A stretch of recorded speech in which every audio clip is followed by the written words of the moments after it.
Hello and अस्सलाम वालेकुम। This is Zeeshan Akram and your watching YouTube channel. आप लोगों के सामने जनाब पेश करने जा रहा हूँ जॉर्ज जूल की जो किताब है लिंग्विस्टिक्स की, द स्टडी ऑफ लैंग्वेज। उसका चैप्टर नंबर 4 है और पार्ट 2 है। इससे पहले चैप्टर नंबर 4 का पार्ट 1 जो है वो मैं पेश कर चुका हूँ और चैप्टर नंबर 3 भी ऑलरेडी हो चुका है। तो हम तरतीब से ये सारे चैप्टर्स कर रहे हैं। इंशाल्लाह ताला जैसे जैसे रिकॉर्ड करता जाऊँगा तो आप लोगों को मैं शेयर करता जाऊँगा। तो जनाब आपका टाइम से है कि बगैर हम स्टार्ट लेते हैं। जो तरतीब चली आ रही है पार्ट 2 के हिसाब से, उसमें हमने सबसे पहले सिलेबल को डिस्कस करना है। तो देखिए, मैंने आपको पहले भी बताया था कि जो प्रेजेंटेशन होती है या यूट्यूब के ऊपर जो वीडियो है उसमें डेफिनेटली हम सेंटेंस टू सेंटेंस चीज़ें एक्सप्लेन नहीं करेंगे, लेकिन इंशाल्लाह ताला मैं आप लोगों को इंतहाई आसान तरीक़ों से डायग्राम्स के ज़रिए चीज़ें जो है उनके कॉन्सेप्ट्स मैं क्लियर कर रहा हूँ। जब आपने इम्तिहान में लिखना है तो उसके लिए बहुत ज़रूरी है कि आप स्टडी ऑफ लैंग्वेज की किताब को जो है रेफ़र करें और जो मटेरियल होता है टू राइट मोर वो वहाँ से आप लें। तो सिलेबल्स के हवाले से हम लोग जहाँ पे देखते हैं सबसे पहले कि सिलेबल होता क्या है। सिलेबल की एक सादा सी डेफिनेशन या इसको कॉन्सेप्ट को अगर आप समझना चाहते हैं तो वर्ड के अंदर, यानी कि एक तो ये बात ज़हन में रखें कि एक सिलेबल का भी एक वर्ड हो सकता है, डेफिनेटली वो आगे हम जाकर आपको मैं दिखाऊंगा। और सर्टनली एक से ज़ायद सिलेबल जो हैं वो उसके वर्ड, और मेजॉरिटी जो वर्ड्स हम देखते हैं वो एक से ज़ायद सिलेबल्स के होते हैं। तो आप यूँ समझ लें सादा लफ्ज़ों में कि एक वर्ड का एक हिस्सा है, स्मॉलर पार्ट है उसका। तो syllable must contain a vowel और vowel like sound including diphthongs, यानी डिफ्थोंग या वाउल लाइक, और इसको हम आगे मजीद भी एक्सप्लेन करेंगे। बट एक बात जो सबसे अहम है वो ये है कि सिलेबल वो है कि जो आप एक सिंगल पल्स में बोलते हैं, ठीक है, और उसके अंदर एक चीज़ जो सबसे अहम है, जो सबसे आसान है समझने वाली, वो ये है कि उसके अंदर एक वाउल साउंड लाजमी होगा। इससे एक बात भी वाज़ेह हो रही है कि कॉन्सोनेंट का होना लाजमी नहीं है, ठीक है, यानी it is a part of syllable, but उसका जो कंपलसरी पार्ट है जिसके बगैर सिलेबल सिलेबल कहला ही नहीं सकता वो वाउल या वाउल लाइक है। अगर आप वाउल लाइक की बात करें तो हमने इसको ज़्यादा एक्सप्लेन नहीं किया हुआ, लेकिन मैं आपको थोड़ा सा समझा ज़रूर दूं कि अगर आप लोगों के कॉन्सेप्ट है सिलेबिक कॉन्सोनेंट का, तो वो सिलेबिक कॉन्सोनेंट जो है उसको हम वाउल लाइक कह रहे हैं। चूँकि ये यहाँ पर इस वक्त फ़िलहाल इसका हम जारजूल ने भी उसको डिस्कस नहीं किया तो मैं उसको डिटेल में नहीं डिस्कस करने वाला, लेकिन अगर आप चाहें तो उसको गूगल कर सकते हैं सिलेबिक कॉन्सोनेंट को, उसको थोड़ा सा डिटेल में बताना पड़ेगा मुझे, और सेपरेटली कोशिश करूंगा कि इसके ऊपर मैं एक वीडियो बना दूं कि सिलेबिक कॉन्सोनेंट क्या होता है। अच्छा जी, अगली बात वो ये है कि the most common type of syllable कौन सा है कि जिसके अंदर हम लोग कॉन्सोनेंट जो है वो वाउल से पहले आता है, और उसके अंदर मैंने मिसाल भी दी हुई है। फॉर एग्जाम्पल ये वर्ड आपके सामने है जिसको हम मी कहते हैं, ठीक है।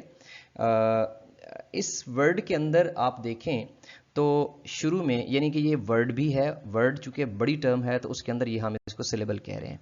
तो इसके अंदर जो शुरू का साउंड है वो कॉन्सोनेंट है और उसके साथ क्या है, वाउल है।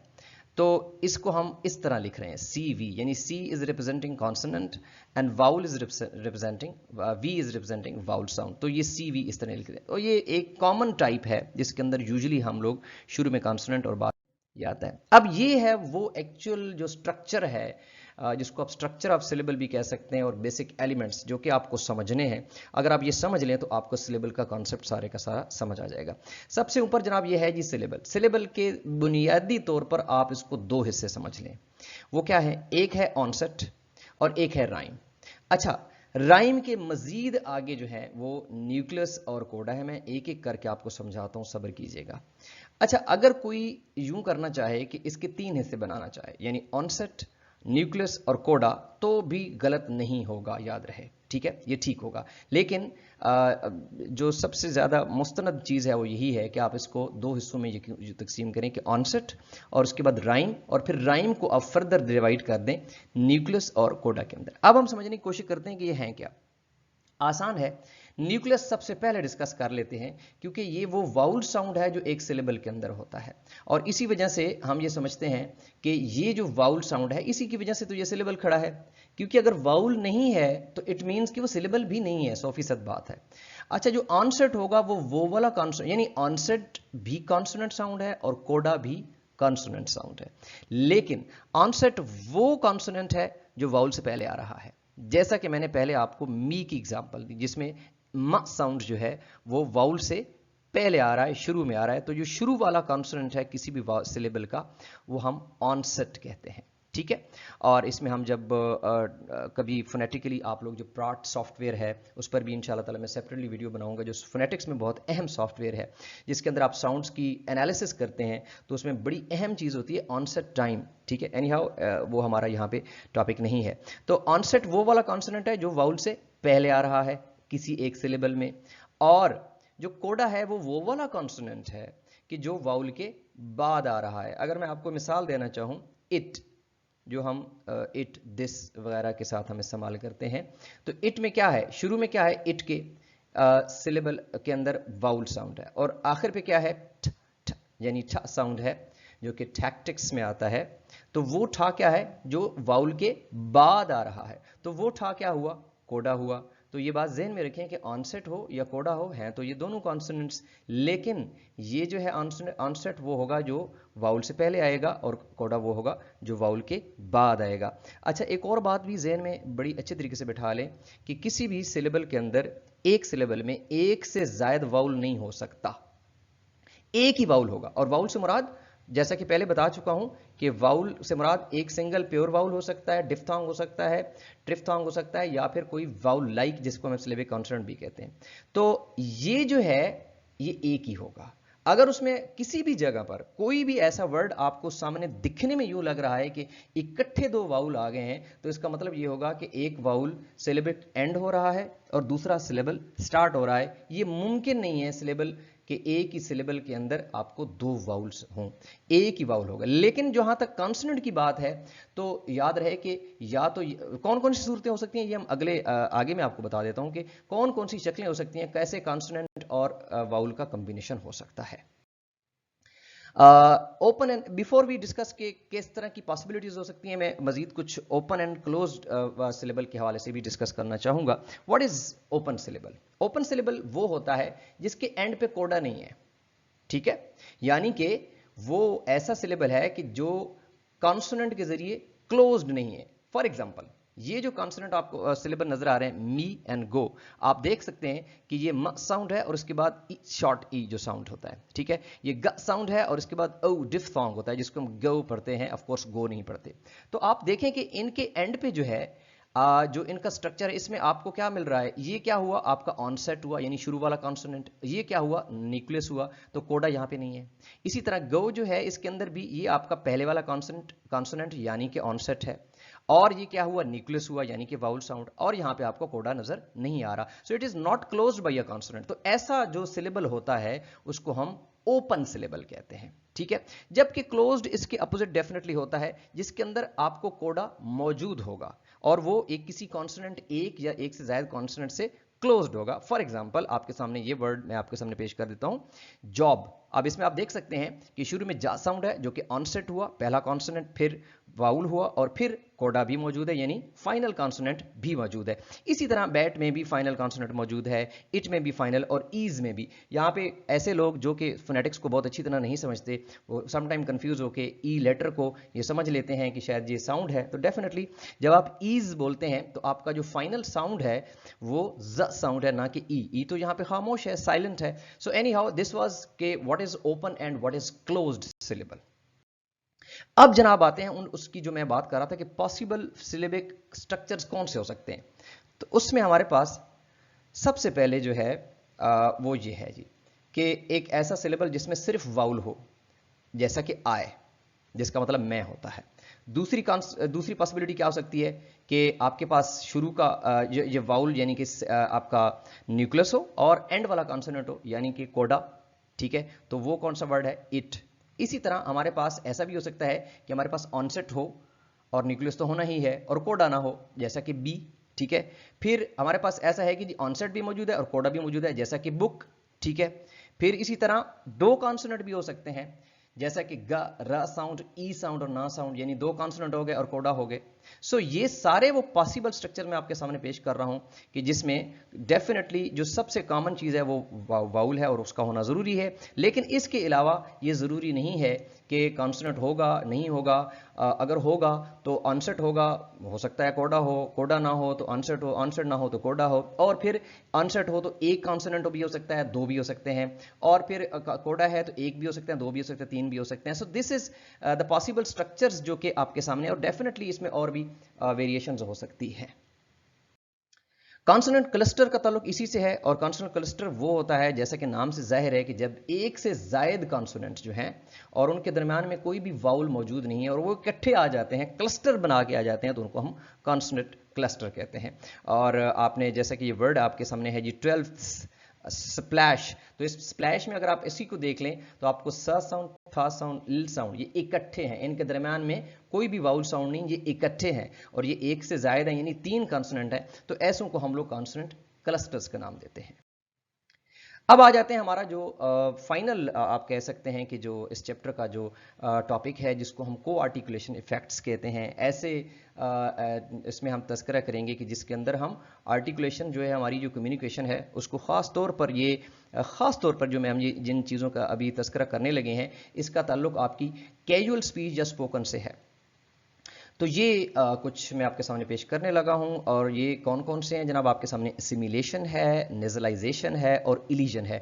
इन तीनों को हम, यानी ये तीनों को आर्टिकुलेशन इफेक्ट्स को हम लोग इकट्ठे जो है वन बाई वन, एसिमुलेशन को पहले डिस्कस करूंगा, फिर नेजलाइजेशन को, और फिर इलिजन को डिस्कस करता हूं। एसिमुलेशन, एसिमुलेशन क्या है जी? When two sound segments occur in sequence. याद रहे, आपने कीवर्ड्स को देखना होता है। पहली बात तो यह कि टू साउंड्स की बात हो रही है, ठीक है, टू साउंड सेगमेंट्स हैं। ये एसिमुलेशन जब अकर होती है तो एक साउंड के साथ नहीं हो सकती, उसका ताल्लुक दो साउंड्स के साथ होता है। और दूसरी बात क्या है कि ये सीक्वेंस में होंगे। इन दो बातों को ज़हन में बिठा लें कि पहली बात तो ये कि ये एसिमुलेशन का जो प्रोसेस है, ये दो साउंड्स के दरमियान होगा, और दूसरी बात कि वो दोनों साउंड्स सीक्वेंस में होंगे, इकट्ठे खड़े होंगे एक ही जगह पर। कैसे होंगे आगे बताता हूं। और फिर क्या है कि इसमें एक साउंड दूसरे साउंड के साथ कॉपीड होता है, उसकी जो है कॉपी करता है। एक साउंड दूसरे साउंड की कॉपी करता है। इस बात को मैं फिर दोहरा रहा हूं, एक साउंड दूसरे साउंड की कॉपी करता है, उस जैसा दिखने की, उस जैसा सुनने की के लिए बनने के लिए वो कॉपी किया जाता है। इसकी एग्जांपल आपके सामने पेश कर दूं ताकि मजीद आपको आसानी हो। समटाइम कुछ स्टूडेंट्स जो होते हैं, कॉन्सेप्ट जब सिखाया जा रहा होता है तो मेरी आदत है कि मैं हर जितने भी कॉन्सेप्ट्स हैं उनको पहले मैं समझाता हूं, फिर एग्जांपल के जरिए समझाता हूं। सो पैनिक ना हुआ करें, इंशाल्लाह ताला बहुत आसान और बहुत जो है मुस्तनद जो है चीज़ें मैं आप लोगों के सामने पेश करता रहूँगा। ये है हमारे सामने। हाँ, वाई एसिमुलेशन, थोड़ा सा इसको भी डिस्कस कर लें कि एसिमुलेशन होती क्यों है, क्यों हम इस एसिमुलेशन को करेंगे। और उसकी वजह यह है कि जब भी हम कभी एसिमुलेशन का प्रोसेस करते हैं इन स्पोकन, तो ये ना सिर्फ इसको हम तेज़ी से बोल सकते हैं, ये आसान होती है प्रोनाउंसिएशन, और हमारे आर्टिकुलेटर के लिए ज़्यादा इफेक्टिवली हम इसको पेश कर सकते होते हैं। एग्जाम्पल की तरफ आते हैं। एग्जाम्पल क्या है? मिसाल के तौर पर आपके सामने एक सेंटेंस लिखा हुआ है, आई हैव टू गो, ठीक है। अब यहां पे इसको तवज्जो से पहले यहां पे पढ़ें कि ये जो साउंड, ये जो वर्ड है हैव और इसके बाद टू, यानी कि ये जो साउंड है, इसमें हम बोलना तो हमें ये चाहिए कि ये जो साउंड है इसको हमें वा साउंड, यानी हमारे अपर टीथ जो है लोअर लिप्स के साथ मिलके वा साउंड क्रिएट करें, जो कि वैन में भी होता है और वेरी में भी होता है। और उसके बाद ये आ रहा है, ठीक है। लेकिन अगर हम इनको बोलें, अगर आप मेरे साथ बोल लें तो अच्छा रहेगा। आप मेरे साथ बोलें, इस सेंटेंस को पहले बोलें, I have to go, I have to go. अब आप मेरे साथ मिलकर इसको बोलें, और आपने व की जगह पे आप इसने फ साउंड बोलना है। तो आप बोलें I have to go, I have to go, I have to go. तो एक्चुअली हुआ क्या है कि यहां पे आगे हम मजीद भी इसको और भी एग्जांपल्स मैं आपके सामने पेश करने वाला हूं इंशाल्लाह ताला, और मजीद आसानी हो जाएगी कि यहां पे कैसे ये किया, ये सिमुलेशन कैसे हुई। इनफैक्ट ये इसका कोई तो इसका मतलब रूल होना चाहिए ना, कोई तो तरीकाकार होना चाहिए। ऐसे ही कोई भी इसको कर सकता है, ऐसा नहीं होता। बुनियादी तौर पर हुआ क्या कि हमने ये ऊपर पढ़ा था, two sound segments occur in sequence. तो अब आप देखें कि ये वा साउंड और ठा साउंड बुनियादी तौर पर जो हमारी एसिमिलेशन हो रही है वो इन के मुताबिक हो रही है। भाई ई तो साइलेंट है, इसको तो आप बिल्कुल निकाल देना, प्रोनाउंसिएशन में तो इसका हिस्सा नहीं है, राइटिंग में जरूर है लेकिन प्रोनाउंसिएशन में नहीं। वा साउंड और ठा साउंड का आपस में मुकाबला है। अब हमने क्या किया, हमने बुनियादी तौर पर यह किया कि वा साउंड को ठा साउंड से हमने सिमिलर करना है। अब दो तरीके होते हैं सिमिलर करने के लिए, या तो आप इसकी प्लेस ऑफ आर्टिकुलेशन जो है ना उसको सेम कर दें, यानी ये है जी आपका एल्वेलर और ये है आपका लेबियोडेंटल, तो या तो ये करें कि इसकी तरह हम एल्वेलर कोई साउंड निकाल लें और इसकी तरह का सिमिलर हो जाए। मैं आपको क्या बता रहा हूं, मैं आपको ये बता रहा हूं कि जब एसिमिलेशन करते हैं एक साउंड को दूसरे के साथ तो फिर हम कैसे कैसे तरीकों से कर सकते हैं। तो मैं पहला तरीका बताया कि या तो इनके सेम प्लेस ऑफ आर्टिकुलेशन हो जाए जो कि डिफरेंट है, या same place manners of articulation हो जाए, या एक और तरीका जो यहां पे हुआ है वो ये हुआ है कि ये वॉइसलेस है ठा साउंड और वा साउंड वॉइस्ड है, सही है। तो हमने क्या कर दिया, इसको भी वॉइसलेस बना दिया और हमने फा साउंड जो कि वॉइसलेस था, यानी अब क्या हुआ, साउंड भी वॉइसलेस हो गया और फा साउंड भी वॉइसलेस हो गया। तो हमने एक तर्ज की एसिमिलेशन कायम की। एसिमिलेशन का मतलब होता है किसी एक चीज को दूसरी चीज की तरह सिमिलर बना देना, उस जैसा बना देना। तो ये एक किस्म की एसिमिलेशन है कि जिसमें दो साउंड सेगमेंट्स जो कि एक सीक्वेंस में थे, हमने एक साउंड को दूसरी की तरह एक तर्ज की एसिमिलेशन कर दी, जो कि उनकी वॉइसिंग की एसिमिलेशन हमने कर दी। अभी हम मजीद इसकी एग्जांपल्स देखते हैं कि एसिमिलेशन कितने किस्म की हो सकती है, तो आगे बढ़ के हम इसको देखते हैं। इसमें जनाब पहली जो डिफरेंशिएशन है, आप लोगों को डिफरेंशिएशन वो पता होना चाहिए कि एक पार्शियल एसिमिलेशन होती है और एक टोटल एसिमिलेशन होती है। अब पार्शियल क्या होती है, पार्शियल वो होती है कि जब साउंड सिमिलर होता है लेकिन कंप्लीटली चेंज नहीं होता, यानी दूसरे साउंड के साथ सिमिलर तो बन जाता है लेकिन बिल्कुल उसी तरह का नहीं बन जाता।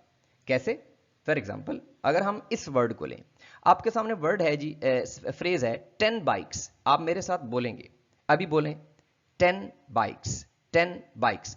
अब मैंने इन दो साउंड्स को रेड कर दिया क्योंकि हमने पहले से डेफिनेशन पढ़ी हुई एसिमिलेशन की कि ये दो साउंड सेगमेंट्स होते हैं और जो सीक्वेंस में आ रहे हैं, तो साफ ज़ाहिर है इसका फाइनल कॉन्सोनेंट और अगले वर्ड का इनिशियल कॉन्सोनेंट, तो यानी कि इसको हम दूसरे लफ्जों में सी एफ और सी आई भी कह सकते हैं। सी एफ से मुराद final consonant, consonant final and consonant initial, तो ये सी इनके ही दरमियान होगा। इसका ये जो टी साउंड है या आइक्स है, इसके साथ इनका ताल्लुक नहीं, एसिमिलेशन इन दो के दरमियान में होगी।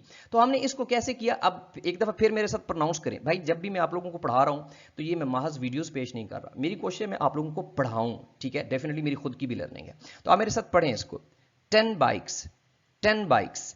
अब आप मेरे साथ इसको मिलकर पढ़ें 10 बाइक्स, 10 बाइक्स, 10 बाइक्स, यानी आपने ना को मां साउंड कर दिया।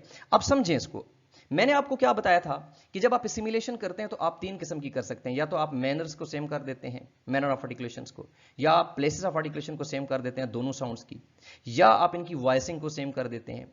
तो इस तर्ज की एसिमिलेशन आप करते हैं, या इनमें से एक से ज्यादा भी हो सकती है, यानी लाजमी नहीं कि एक ही चीज हो। यहां पे हमने क्या किया, अब यहां पे आप देखें कि ना साउंड क्या है, ना साउंड बुनियादी तौर पर प्लेस ऑफ आर्टिकुलेशन के हिसाब से जो है वो क्या है, आपका एल्वेलर है, यानी आपकी tip of the tongue alveolar से टकराती है ना साउंड। जबकि बा साउंड क्या है, बाइलेबियल है।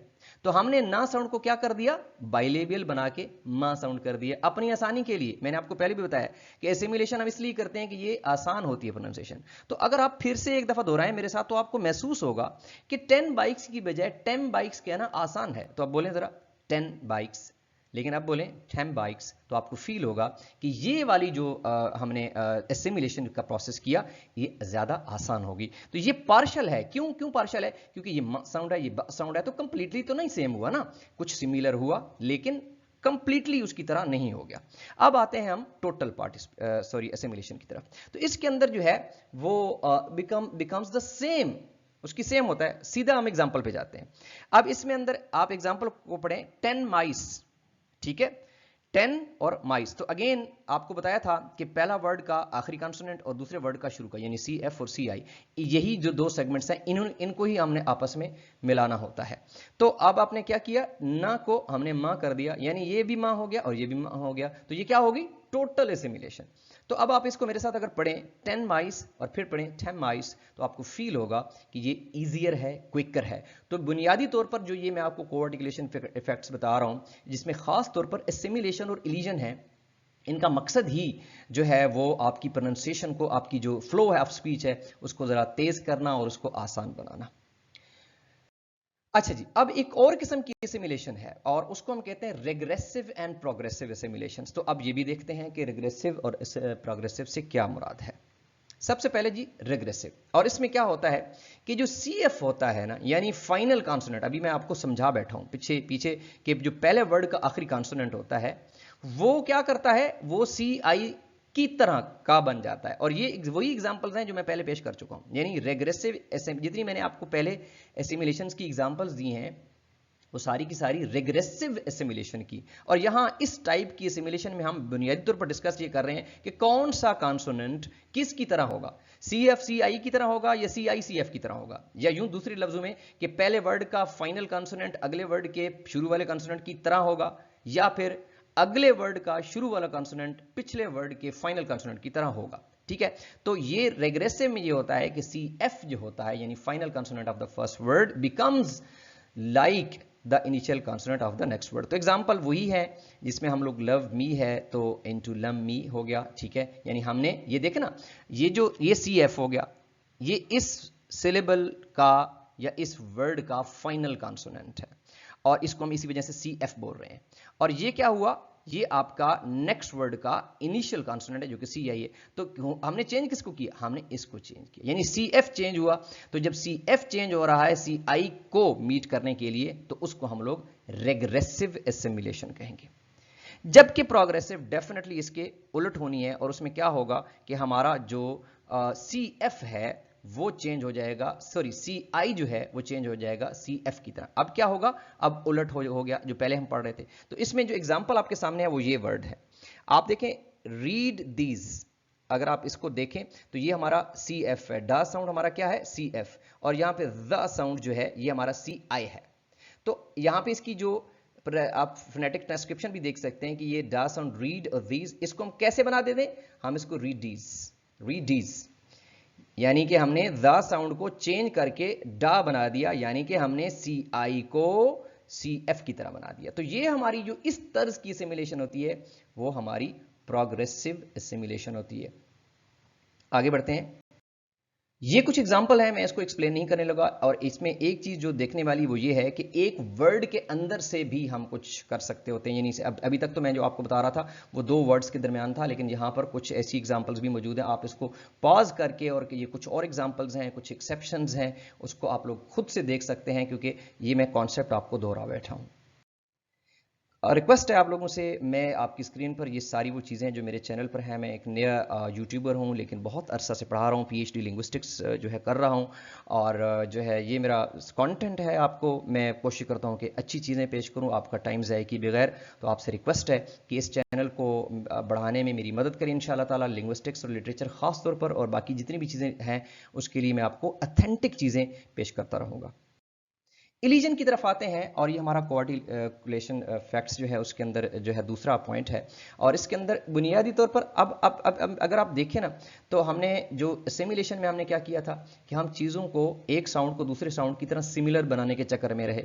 जबकि इलीजन में हम क्या कर रहे हैं कि हम सिरे से ही वर्ड को उड़ा देते हैं, सॉरी वर्ड को नहीं, उस साउंड को ही उड़ा देते हैं।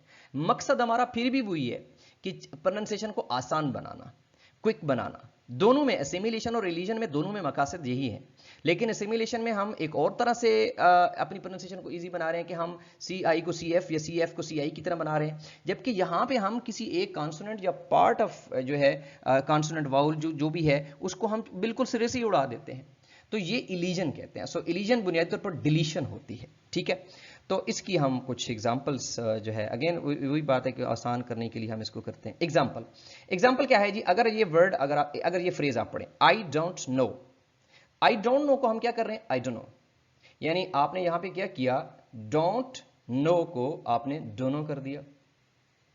ठीक है, और मैं आगे भी एग्जांपल, अच्छा ये जो आपकी मिसाल मैं दे रहा हूं फिश एंड चिप्स, ये हमारे पाकिस्तान के अंदर KNNs, ये जो N हम बोलते हैं, ये एंड को हमने N कर दिया, तो हमने क्या कर दिया, एंड, यानी इसमें एक साउंड नहीं उड़ा दिया, हमने दो साउंड उड़ा दिए और सिर्फ एन कर दिया।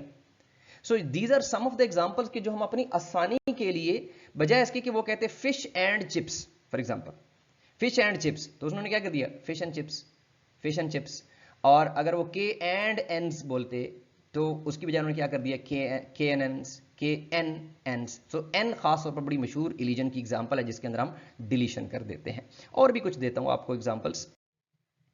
3 main phonetic environments where this occurs, यानी कि इलीजन अकर्स। 3 किस्म की मैं आपको बताता हूं खास तौर पर, बुनियादी यानी ज्यादा मशहूर जो है उसमें पहली क्या है जी। सबसे पहले तो यह है कि हम जो सिलेबल फाइनल क्लस्टर्स होते हैं, क्लस्टर मैंने आपको पहले बता दी है कि जब एक से जायद कॉन्सोनेंट्स आ जाते हैं तो उसमें हम लोग क्या करते हैं जी, कुछ हम वर्ड्स के अंदर हम लोग उसमें से कॉन्सोनेंट ही उड़ा देते हैं। फॉर एग्जाम्पल जी, आपके सामने एक वर्ड है फैक्ट्स, इस वर्ड की तरफ आप फोकस करें, ठीक है। फैक्ट्स, ये आसान वर्ड है तो ऊपर भी था लेकिन मैंने इसको एग्जांपल ले ली। अब इसके अंदर आप देखें कि खा और ठा, खा और ठा, यानी इसमें एक चीज है ठा और डा, यानी वो सिलेबल फाइनल क्लस्टर जिनके अंदर ठा और डा है। इस बात को ज़हन में रखें। और ये नहीं कि अपनी मर्जी से बंदा इसको शुरू कर दे, कुछ असूल और ज़वाबित ज़रूर हैं कि जहां आप इलीजन, और ये नेटिव स्पीकर्स के नेचुरली हैं और उन्हीं को ही फिर पेश किया जाता है हमारे पास। तो फैक्ट्स की बजाय हम क्या कर दिया, फैक्ट्स, यानी यहां पर हमने क्या किया, खा और सा के दरमियान में से ठा उड़ा दिया, ठीक है, खा और सा के दरमियान में से सा उड़ा दिया। तो इसको अगर आप प्रोनाउंस भी करें, और अगर लेट से आप मेरे साथ अभी प्रोनाउंस करें फैक्ट्स और फिर कहें फैक्ट्स, तो आपको फील होगा कि बीच वाला ठा जब हमने उड़ाया तो हमारे लिए बहुत आसान हो गया। तो ये एक और चीज़ भी है कि जो लोग अपनी स्पोकन को इंप्रूव करना चाहते हैं, अगर वो असिमिलेशन और इलीजन के असूलों को अच्छी तरह समझ लें और फिर इनको अच्छी तरह प्रैक्टिस कर लें, तो इंशाल्लाह ताला मैं इस पर एक वीडियो भी बनाऊंगा कि कैसे आप अपनी स्पोकन को बेहतर कर सकते हैं। इस तरह के कॉमन जो हमारे असिमिलेशन और रिलीजन की मैं इंशाल्लाह एक लिस्ट प्रोवाइड करूंगा कि जिनको आप प्रैक्टिस करके आप बहुत अच्छी अपनी स्पोकन को कर सकते हैं। अच्छा, ये एक तरह से मैंने आपको पेश किया था कि इलीजन होती है। एक और ये है कि आपकी जो इलीजन ऑफ अ साउंड, ये शो साउंड जो होता है हम पहले भी डिस्कस कर चुके हैं कि ये वहां इस्तेमाल होता है खासतौर पर जहां स्ट्रेस नहीं होती किसी सिलेबल में। तो हम क्या करते हैं कि ये एक एग्जांपल आपके सामने पेश कर रहा हूं, इसको आप देखें, गो अवे, यानी कि गो अवे, गो अवे, अगर गो अवे, अब अवे का जो पहला साउंड है वो अ साउंड है, यानी ये वाला शो साउंड, ठीक है। तो बजाय इसके कि गो अवे कहा जाए, गो वे, गो वे, यानी यहां पे क्या कर दिया, अ साउंड को उड़ा दिया। अच्छा, इसी तरह एक और भी है कि क्या है जी, and when it is followed by a stress syllable beginning with रा और ल साउंड, कोई भी ऐसा सिलेबल जिसके शुरू में रा साउंड आ रहा है या ल साउंड आ रहा है, तो वहां पे भी हम लोग शो साउंड को उड़ा देते हैं। फॉर एग्जाम्पल, ये वर्ड आपके सामने है जी प्लीज, अगर देखा जाए तो ये फ साउंड जो पहला है और लीस, ये दो सिलेबल है, याद रखिएगा, ठीक है।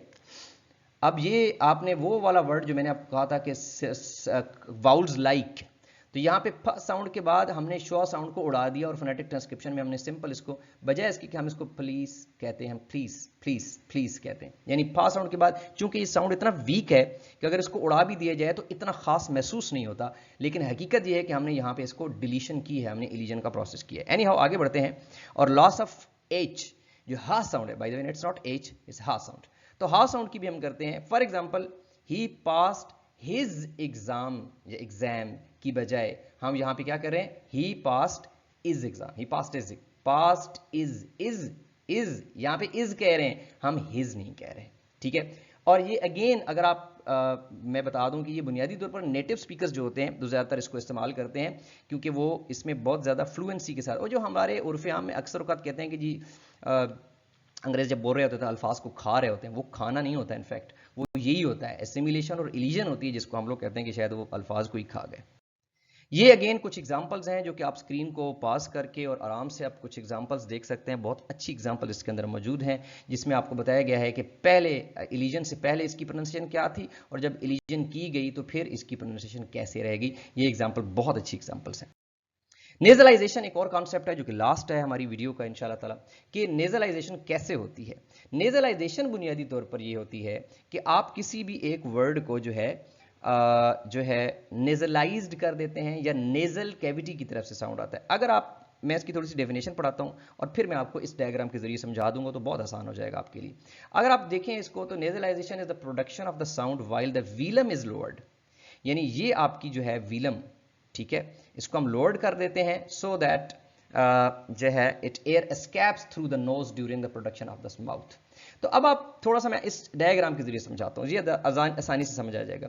अगर आप ये वाली डायग्राम को देखें तो यहाँ ये है ओरल आर्टिकुलेशन। इसका मुराद क्या है, एयर यहाँ से आ रही है और नेजल कैविटी बंद है, ये सीधी माउथ कैविटी से बाहर आ रही है, ठीक है। लेकिन जब नेजल साउंड जैसे कि म साउंड, जैसे कि जो है न साउंड, तो वहां पे हम क्या करते हैं कि ये जो है ये लोअर हुई तो ये जगह पैसेज खुल गया और डेफिनेटली आपकी माउथ कैविटी से और नेजल कैविटी से भी साउंड निकल रहा है। तो इस तरीके से ये नेजलाइजेशन होती है, इसको आप लोग अंडरस्टैंड कर लें। कुछ और एग्जांपल्स जो नेजलाइज्ड साउंड के होते हैं, एक तो होता है नेजल साउंड। याद रहे नेजल साउंड और नेजलाइज्ड साउंड में फर्क है। नेजल साउंड है आपके म न साउंड, ये तीन आपके नेजल साउंड है। नेजलाइज्ड कौन से हैं कि जिनको जो एक्चुअली तो नेजल साउंड नहीं होते लेकिन हम उनको एक प्रोसेस के जरिए नेजलाइज्ड कर देते हैं, और खास तौर पर उसमें वाउल्ड साउंड्स ऐसे हैं जो कि हम जब वो किसी मैं आपको एग्जांपल दे देता हूं बजाय इसके कि मैं ओरली आपको डिस्कस करूं। फॉर एग्जांपल ये आपके सामने तीन वर्ड हैं, अब आप देखें ये साउंड है, ये वर्ड है बैन, कैन एंड सॉन्ग। अगर आप इनको अलग से निकालें तो ये क्या साउंड है, ए साउंड, ए, ये भी ए और ये भी ओ। लेकिन जब हम इनको बोल रहे हैं तो आप सुनेंगे बैन बैन, तो ये कुछ ए की बजाय ए ऐसे बोला जा रहा है, और ये भी ए की बजाय ए ऐसे बोला जा रहा है, और ये ओ की बजाय ओ ऐसे बोला जा रहा है। तो ये है नेजलाइज्ड साउंड आपके, कि जिनको हम लोग, और ये क्यों हुए हैं, क्योंकि इस वाउल के फौरन बाद आपका नेजल साउंड था, इसके बाद भी नेजल साउंड था और इसके बाद भी नेजल साउंड था, जिसकी वजह से ये नेजलाइज्ड हो गए और इनको बोलते वक्त हमारी नेजल कैविटी भी ओपन हो गई क्योंकि हमने इनको प्रोड्यूस करना था सादा लफ्जों में। और एक और बात कि नेजलाइज्ड जो साउंड होता है उसको हम इस सिंबल के जरिए पेश करते हैं जिसको हम मे बी इसको टिल्ड कहते हैं, या इसकी प्रोनाउंसिएशन का मुझे श्योर नहीं है, ठीक है। और अगर हमने लिखना हो कोई भी साउंड, अगर वो नेजलाइज्ड हो तो ये ई साउंड है, अगर वो नेजलाइज्ड हो गया तो हम इस सिंबल के जरिए लिखेंगे। अगर ये ए साउंड है तो ऐसे लिखेंगे, लेकिन अगर ये नेजलाइज्ड है तो फिर ऊपर हम ये वाली सिंबल भी लगाएंगे। So this was all, thank you very much for watching. Please इसको जरूर सब्सक्राइब कीजिएगा और नेक्स्ट चैप्टर इंशाल्लाह ताला आप लोगों के सामने मैं जल्द ही पेश करूंगा। अल्लाह हाफिज।